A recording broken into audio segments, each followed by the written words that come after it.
Guyyaan kudha takka barri 2022 tapha guddaa addunyaa miidiyaa kaawii irratti Biheerinaa bir yookaan sabaa fi saba jechuudhaan Baacaa Oromoo irraa Mohammad Awwal Amaara irraa sa'aatii 4 gubbatti waliif baalaman.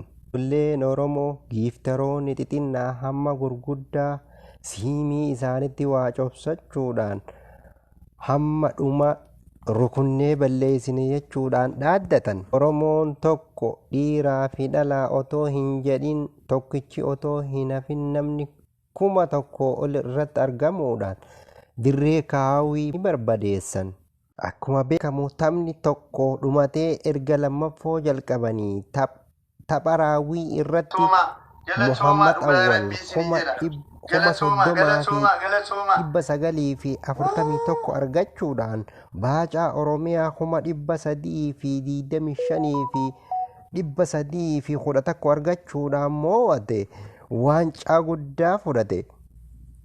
Ijoolleen Oromoo xixinnaa hamma gurguddaa warri itti darbatan hundi lafa qabatanii waaqa isaanii galatoonfatanii imimmaan harcaasan.